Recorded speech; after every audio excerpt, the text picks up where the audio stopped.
আসসালামু আলাইকুম। আমার চ্যানেলে আপনাদের সকলকে স্বাগত।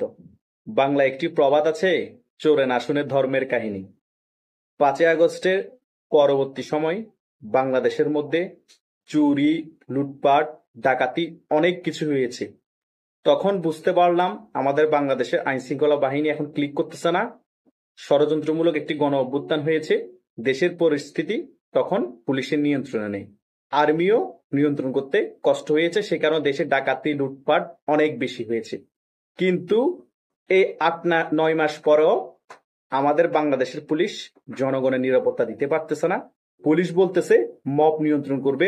সেনাপ্রধান ওয়াকারুজ্জামানও বলতেছে বাংলাদেশে যত মব ভায়োলেন্স হচ্ছে সকল কিছু নিয়ন্ত্রণ করবে কঠিনভাবে। কিন্তু আজকে যে দুর্ভাগ্যজনক ঘটনা ঘটেছে, আমরা জনগণ হিসেবে লজ্জিত। আমাদের নিরাপত্তাকে সেটা নিয়ে আমরা চিন্তিত। গাজীপুরের অতিরিক্ত ডিএজির বাসায় ডাকাতি হয়েছে আজকে। যেখানে একজন অতিরিক্ত ডিএজির বাসা নিরাপদ না, সেখানে আমরা সাধারণ জনগণ কিভাবে নিরাপদ থাকবে? সাধারণ জনগণের বাসা কি করে নিরাপদ থাকবে? এটা আমরা চিন্তা করলেই ভয় পাই। এই মব ভায়োলেন্স কখনো নিয়ন্ত্রণ করা সম্ভব না যদি পুলিশ খুব কঠিনভাবে পদক্ষেপ না নেয়, আর্মি ডাইরেক্ট স্ট্রিক্টলি পদক্ষেপ না নেয়। পদক্ষেপ নিয়েও কি হবে? 5ই আগস্টের পরবর্তী সময়ে এই সরকার বিভিন্ন জঙ্গিকে ছেড়ে দিয়েছে এবং বিভিন্ন চোর ডাকাতকে খুব ইজিলি জামিন দিয়েছে, যেগুলাকে শেখ হাসিনা সরকারের আমলে তিনি বন্দি করে রেখেছিলেন। তারাই এখন চুরি করছে, তারাই এখন ডাকাতি করছে। কার বাসায় পুলিশ আছে, কে পুলিশের ডিএজি, কে এসপি, কে আর্মি, কে বিমান বাহিনী, কিছু দেখার সময় নেই।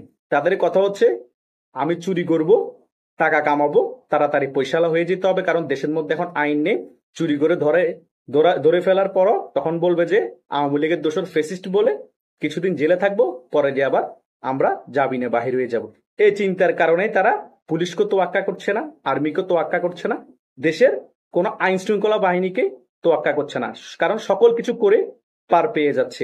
আর কেউ যদি প্রতিবাদ করে, কেউ যদি কোনো কথা বলে, তাকে বলা হয় ফেসিবাদের দোষর, তাকে বলা হয় আওয়ামী লীগের দালাল।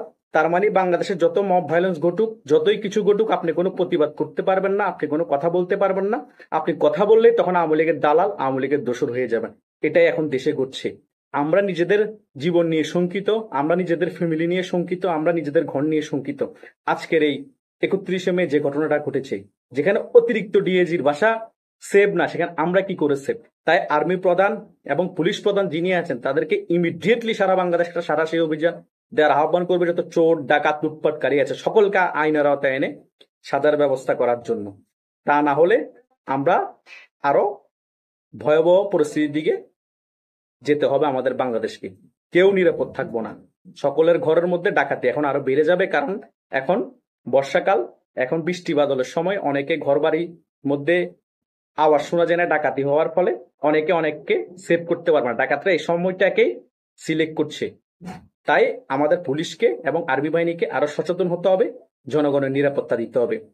ধন্যবাদ সকলকে।